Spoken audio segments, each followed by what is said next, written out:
Wow, umependeza sana mume wangu. Asante sana mke wangu. Unajua hizi kazi zetu bila kuwa smart kidogo, wenzako wanaweza kukushangaa kwa sababu ni kazi ambazo zinahitaji uwe smart kiakili, lakini kimavazi pia. Ila yote kwa yote, nikushukuru wewe kipenzi changu kwa sababu unafanya kazi nzuri ya kunipigia pasi, lakini na kunifulia kama unavyofanya hivyo. Asante sana mke wangu. Usijali mume wangu. Hata hivyo ni jukumu langu kuhakikisha wewe unakuwa smart wakati wote. Ukiwepo kazini au hata ukiwepo nyumbani pia. Nakupenda sana mume wangu. Nakupenda pia baby. Haya, basi sawa. Mimi nikuache uwahi kazini ili usizidi kuchelewa. Okay.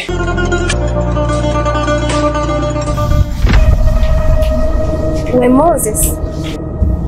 Naam baby. Hizi ni trouser zako?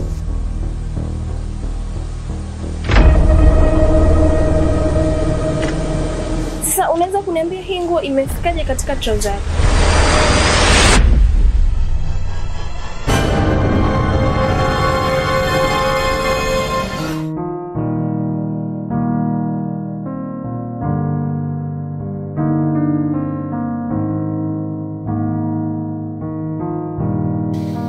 Mume wangu, basi inatosha. Naomba uache twende ndani tukapumzike. Sawa mke wangu.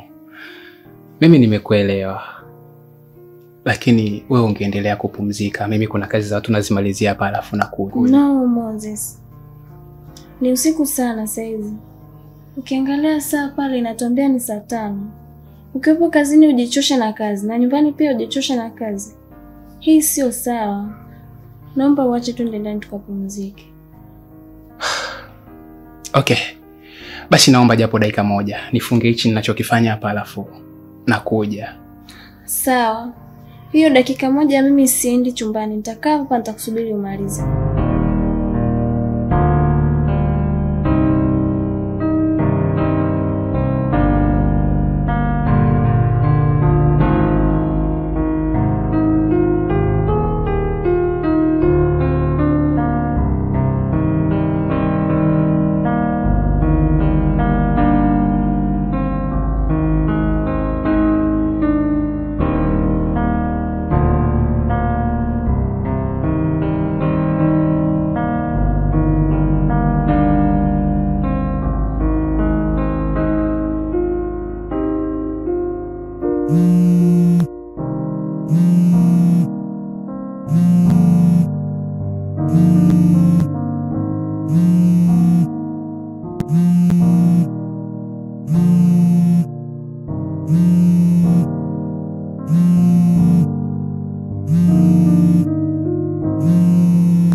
Halo mama.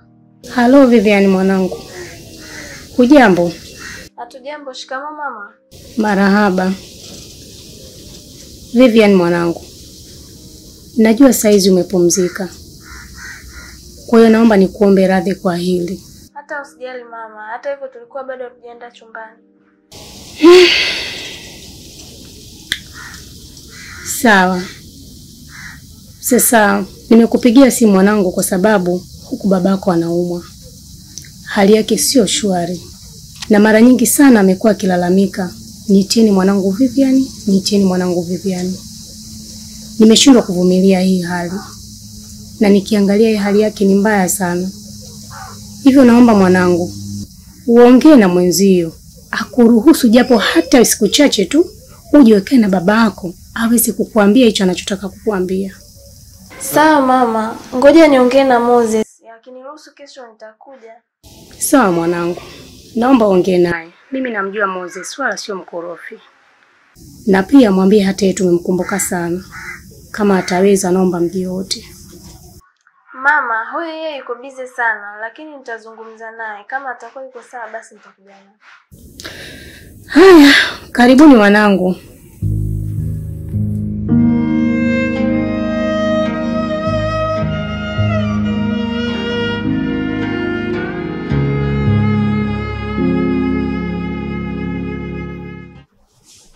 Mume wangu ni mama. Alikuwa anasemaje? Ameniambia kuwa Nyumbani baba anaumwa sana. Amekuwa akitaja jina langu kila wakati. Kwa hivyo basi alikuwa ananiomba niende nikamsikilize baba.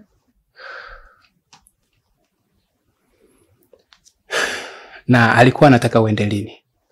Ni vile tu saizi ni usiku, lakini kwa maongezi yake ingependeza hata niende sasa, ila pia naomba unipatie ruhusa niende kesho. Basi sawa. Mimi nadhani asubuhi chukua kiasi cha fedha, nenda kamwangalie baba. Usijali mke wangu. Basi sawa, lakini mama amesema kuwa wamekumisi sana, hawajakuona siku nyingi. Kama itakupendeza tuongozane wote. Mke wangu, mimi nimekusikia pale umeshazungumza kila kitu. Umemweleza mama ukweli na hali halisi ilivyo. Na hujaongopa. Huo ndio ukweli. Niko busy sana sasa hivi na kazi za ofisini. Yaani naposema kazi zimenibana. Zimenibana kweli kweli. Lakini mimi nadhani uende. Pale utaporejea tutatengeneza nafasi. Tutaandaa siku maalum alafu tutaenda kuwatembelea wazazi. Basi sawa. Hiyo dakika moja itakuwa imeisha. Naomba tuende ndani.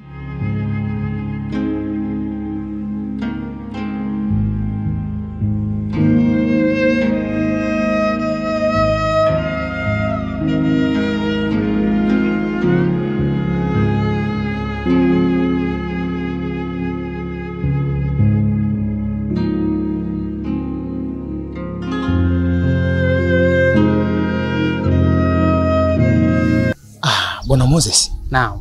Habari za siku nyingi? Salama. Naona mwenzangu tayari umeshaingia kwenye mfumo. Unamaanisha nini kusema nimeingia kwenye mfumo? Naona umeshatoka kwenye t-shirt na jeans, sasa umeingia kwenye shati na trouser. Hii ni ishara tosha kuwa umeshapata kazi ndugu yangu. Ni kweli ndugu yangu. Unajua kuna kampuni moja ambayo na mimi nilipigiwa tu pande na mshikaji wangu. Wakaniajiri pale ndo hapo mpaka sasa hivi nipo. Sio kwamba ni kampuni ya kiserikali, hapana. Ni kampuni tu za mashirika binafsi. Sawa, lakini nilisikia umeoa Moses. Lakini kinachonisikitisha haujamuoa Mariam. Ni kweli hujakosea. Mimi nimeoa. Na kisichopingika ni kwamba ni kweli sijamuoa Mariam. Unajua kwa jinsi mlivyokuwa mkipendana wewe na Mariam pale chuo, hakuna mwanafunzi yoyote tuliyesoma naye akasikia wewe umeoa na hujamuoa Mariam akaamini. Unajua Bwana Majengo, ni kweli kabisa mimi nilikuwa nampenda sana Mariam. Na mpaka sasa hivi simchukii. Bado nampenda Mariam. Ila usilolijua ni sawa na usiku wa giza. Kuna kitu ambacho kilifanya mimi nisimoe Mariam. Karibu ndani melafu. Asante. Mimi nadhani tungezungumzia hapa tu panatosha. Hata hivyo nashukuru sana umekuja. Maana nilijua utaniambia mimi ndo nini. Kiukweli nilijifikiria mara mbili, lakini nikaona nije nisikudisappoint japokuwa sio salama sana. Zimepita siku nyingi sana toka tumeonana.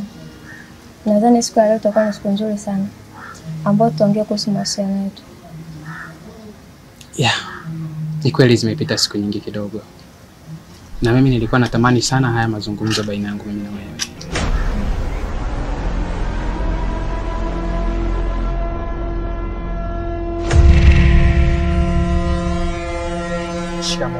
Hata baba yako naye pia ni mzee kama mimi. Huna hadhi ya kuzungumza na binti yangu.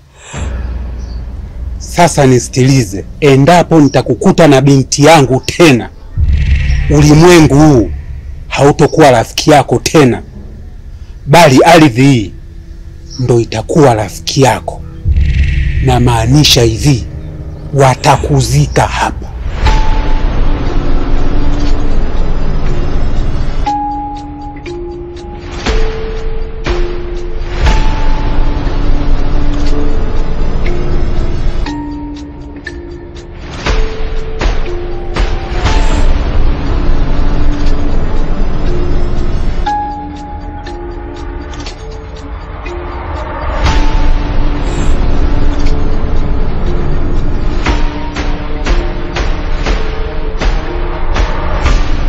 Mariam, nimesha kuambia mwanaume wa kukuoa namjua mimi, ambaye familia yake naifahamu A to Z, na ni wana maadili mazuri, na ndio maana mimi nimeamua kukuchagulia yule pale. Huyo mwingine mimi simuhitaji na sitaki kabisa kumuona.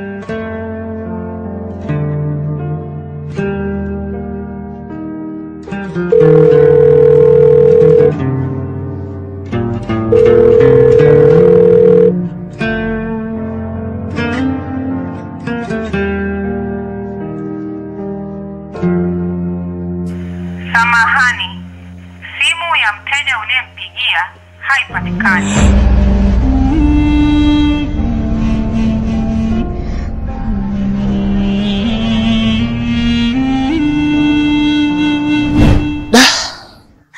Kweli hapo hujafanya makosa kutokumuoa Mariam.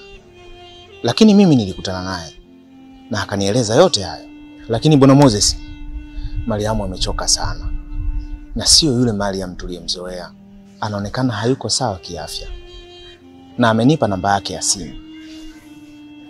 Moses, kanisii sana. Nikikutana na wewe nikupatie hii namba umtafute. Tafadhali Moses, mtafute Mariam. Sawa, nitajaribu kumtafuta. Sio jaribu kumtafuta, mtafute. Okay, nitamtafuta.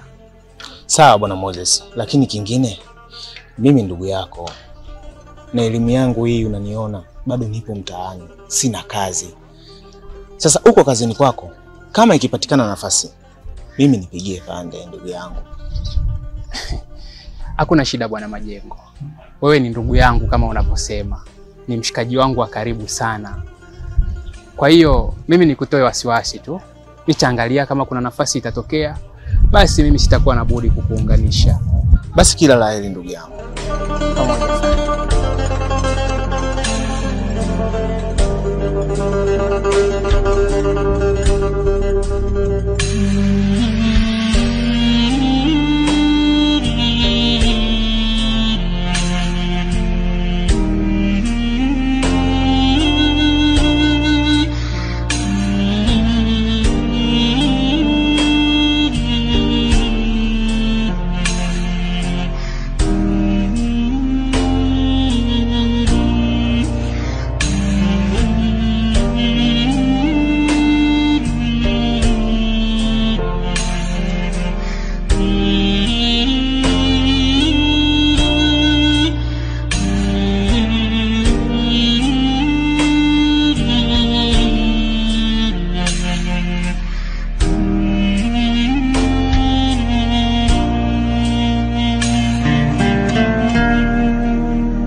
Yes, hello.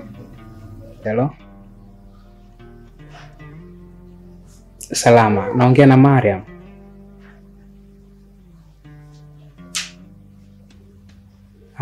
Mimi ni Moses.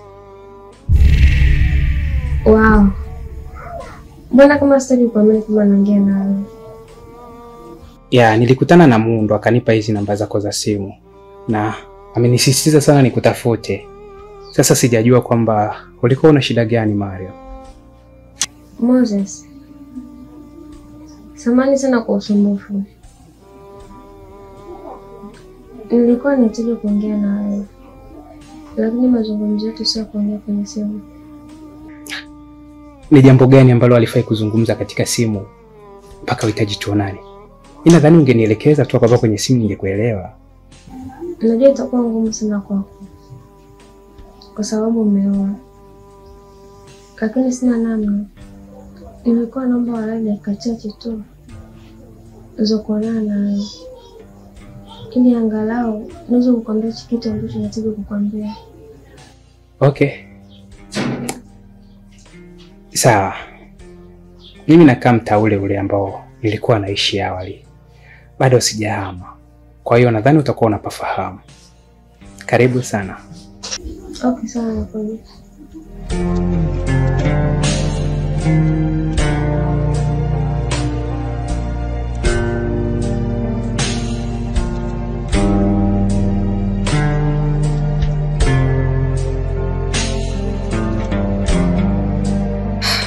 Moses, kwanza nakupongeza kwa kufunga ndoa.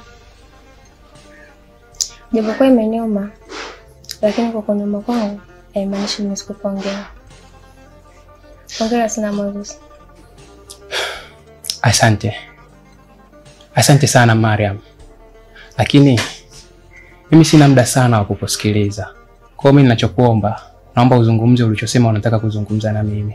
Moses, kilichonileta hapa ni kitu kimoja tu. Ni kuhusu agano letu tuliloweka kipindi tupo chuo. Baina yako wewe na mimi. Moses, kumbuka siwezi kufanya kitu chochote kile na mwanaume mwingine bila kulivunja ile agano. So please, naomba tuvunje ile agano. Mariam, mimi nadhani agano lile tumeshalivunja. Sidhani kwamba agano lile lipo hai mpaka sasa. Mimi nimeshaoa na nina mke wangu ambaye nampenda sana. Kwa hiyo moja kwa moja kuoa kwangu ni dhahiri shairi kwamba Moses, sisi hapo kuvunja ndoa yako. Kitu kinachonisumbua mimi ni kuhusu agano tuliloweka. Nakuomba sana Moses, tuvunje ile agano. Kumbuka tuliahidi kwamba mimi siwezi kuwa na mwanaume mwingine yote yule zaidi yako. Wewe ndio utakayekuwa mwanaume wangu wa kwanza kutoa sana wangu. Mimi nadhani ungemshukuru Mungu. Kwa nini nakwambia kwamba ungemshukuru Mungu? Ungemshukuru Mungu kwa sababu umejitunza, uko na usichana wako mpaka hivi sasa. Ni vyema mwanaume atakayeoa kukute wewe upo na usichana wako, kwa sababu hata mimi mwanamke wangu nimemuoa nikamkuta yuko na usichana wake. Kwa hiyo ni baraka kwako. Subiri uolewe na mwanaume wako halali, alafu akutoe usichana wako. Nadhani itapendeza zaidi. Come on Moses. Kumbuka tulivyokuwa chuo tunajiana vitu vingi sana. Tulikula pamoja, tulicheza pamoja, tulifanya kila kitu pamoja Moses. Hata ile agano pia tuliweka pamoja Moses. Nakuomba unisaidie Moses. Sina mtu mwingine kunisaidia zaidi yako. Come on Moses. Help me.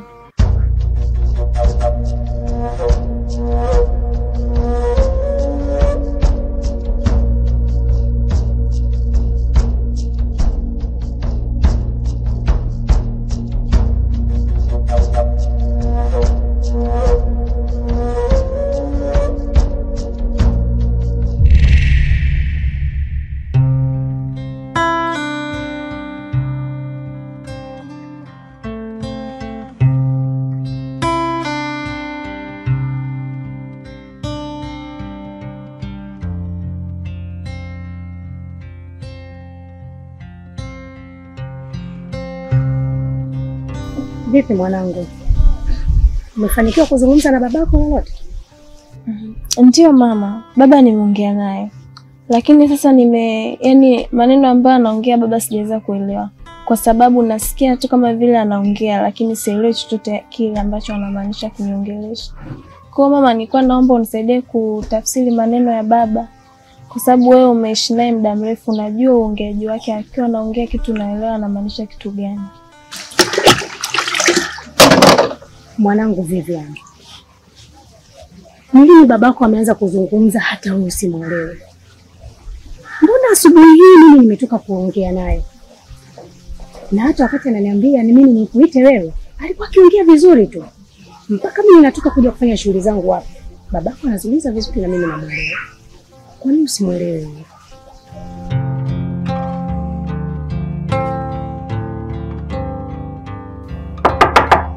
Odi! Vivi!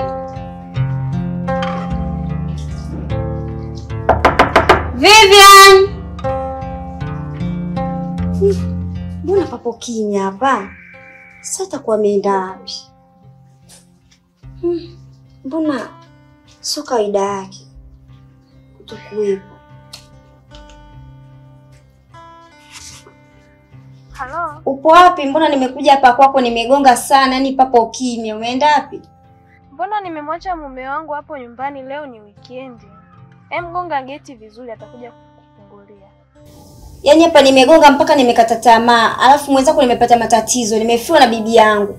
Kwa hiyo sasa huu mzigo wako sijui hata nakusaidiaje. Na siwezi kuondoka na hizi hela mimi Vivian.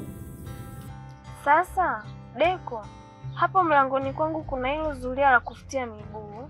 Hebu linyanyue hilo zulia, alafu hizo pesa uziweke kwa hapo chini, alafu rudishia kama jinsi ulivyokuta hiyo. Deko, ni shilingi 300. Naomba nizikute kama jinsi zilivyo. Kuwa mwaminifu tafadhali. Sawa shoga yangu, usijali, mimi zulia nimeliona. Mzigo wako utaukuta hapa kwenye zulia kama ulivyosema.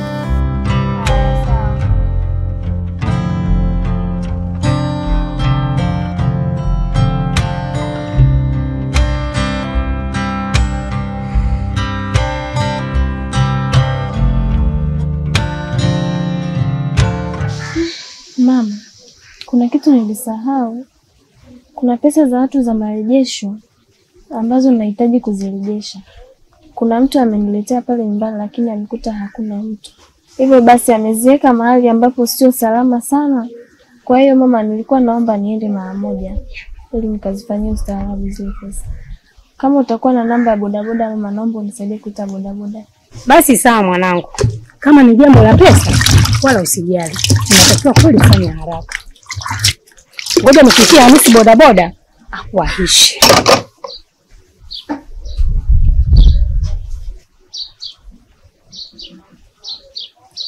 Lakini Vivian mwanangu, hakikisha huyu bodaboda anayekupeleka unarudi naye ili tuweze kuja kumaliza hili swala la baba yako, kwa sababu sina amani jinsi ya baba yako anavyolalamika kuhusu wewe. Sawa mwanangu? Sawa.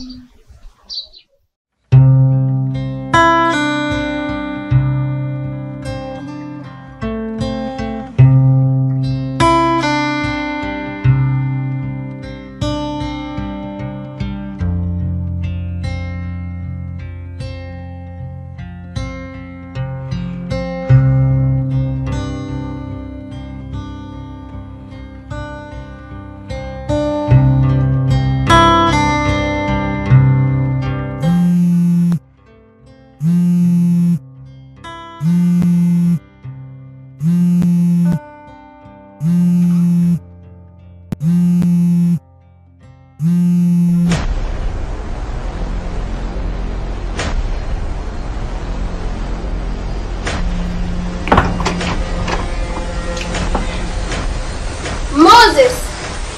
Mume wangu! Moses!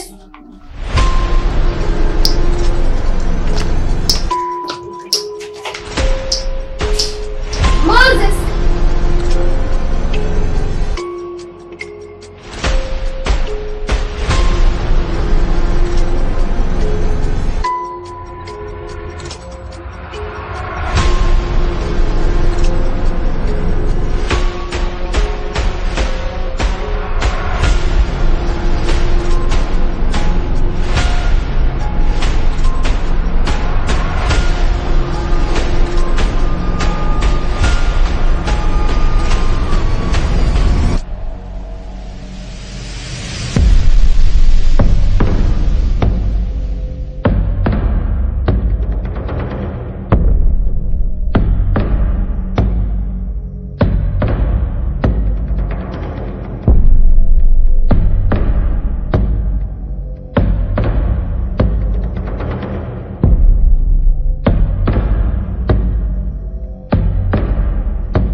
Moses, una shida gani?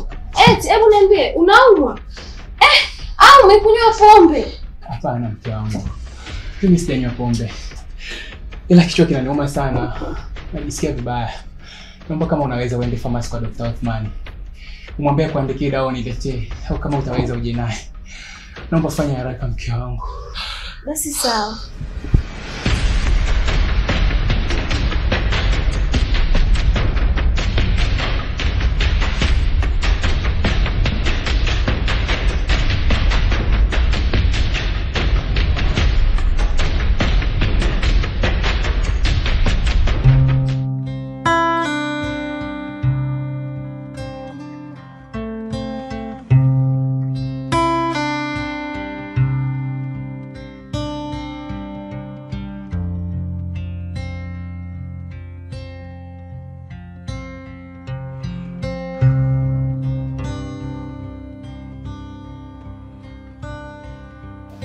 Daktari anifanya yule mgonjwa anayekuja kupima pressure kila siku.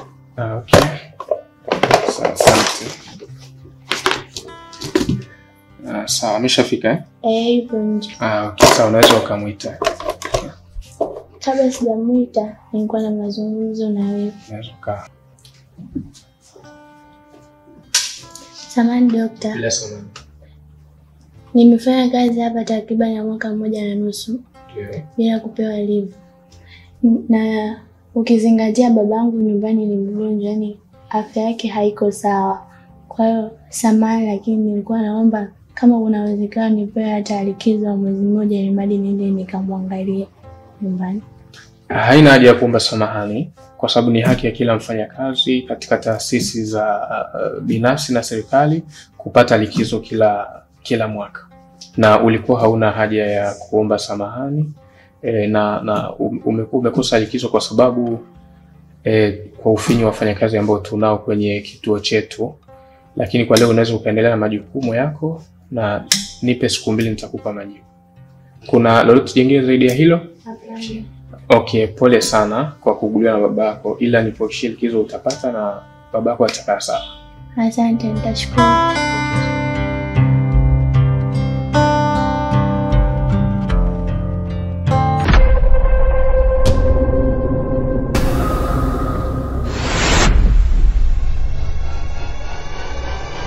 Habari yako nesi? Salama, karibu. Asante. Dr. Osman nimemkuta. Dr. Osman alikuwa na mgonjwa mwingine, nikamweka microphone nitaongea na mgeni wake. Shem. Karibu. Asante dokta. Unajua nilikuwa nimetoka mara moja nimeenda nyumbani kuona wazazi. Lakini nilivyorudi nyumbani nimemkuta mume wangu anaumwa sana. Yaani analalamika kichwa kinamuuma, anatetemeka mwili mzima. Kwa hivyo basi nilikuwa naomba twende nyumbani ukamwangalie. Okay, pole sana. Sasa nesi muandikie PCM 1 gram TDS akatumie. Shem, chukua hizo dawa ambazo utapewa na nesi hapo ukampatie. Kuna mgonjwa anamalizia ndani. Nikishamalizia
Jamani, pole sana dadangu, pole sana. Asante, unaonekana una haraka sana. Ndio nina haraka lakini haikuwa dhamira yangu. Naomba unisamehe sana. Sawa, usijali dadangu. Sawa.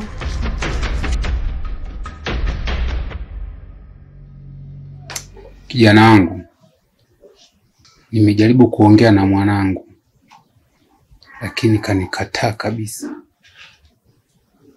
Na sijajua huyo kijana amempa nini.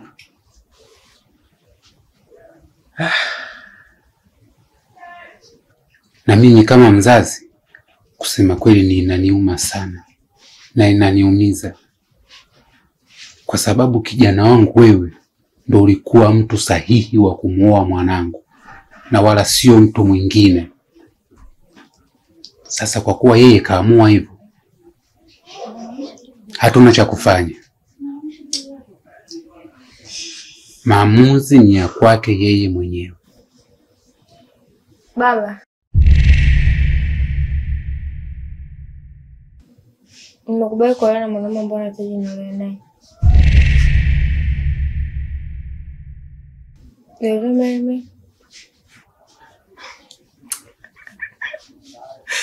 Sijui naota. Dad, am I dreaming or what?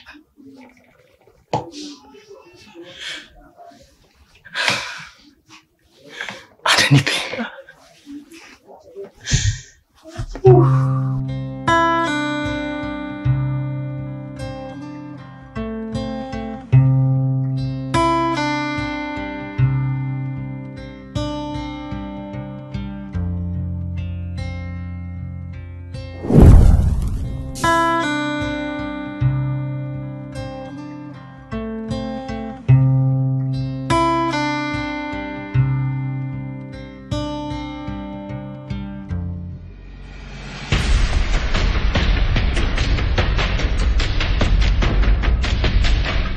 Mume wangu, Dr. Othman kuna dawa amenipatia, ameniambia umeze. Yeye yupo, kuna mgonjwa anamshughulikia kule. Akimaliza atakuja. Sawa mke wangu. Unajua wakati umetoka hapa, nilikumbuka kwenye begi langu la kazini kuna dawa niliziweka za maumivu. Nimekwisha kuzimeza na sasa hivi nasikia at least kichwa kinaanza kuachia. Kwa hiyo hamna shida mke wangu. Nikushukuru sana kwa juhudi zako. Sawa mume wangu.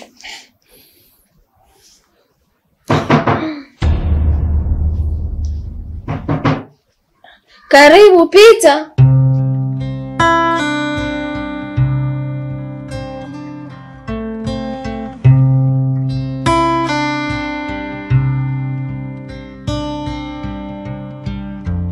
Mr. Moses, nimeagizwa hapa na Dr. Othman. Kapata dharura kidogo. Mgonjwa wake aliyekuwa anamhudumia kapata itilafu kidogo, kaenda naye hospitali kuu. Kaniagiza hapa kwako. Vipi, unaendeleaje? Nashukuru sana dokta. Ni kweli nilikuwa najisikia hali ambayo sio nzuri.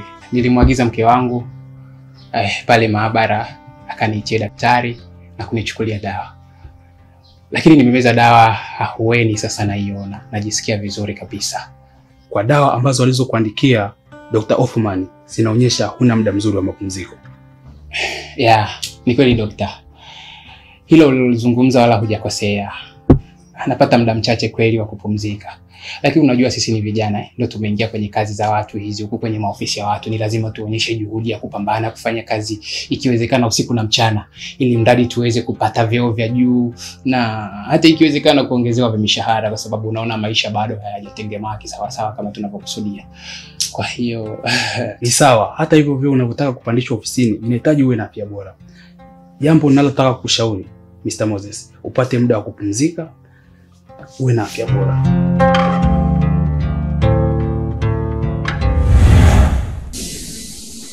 Hapana mke wangu.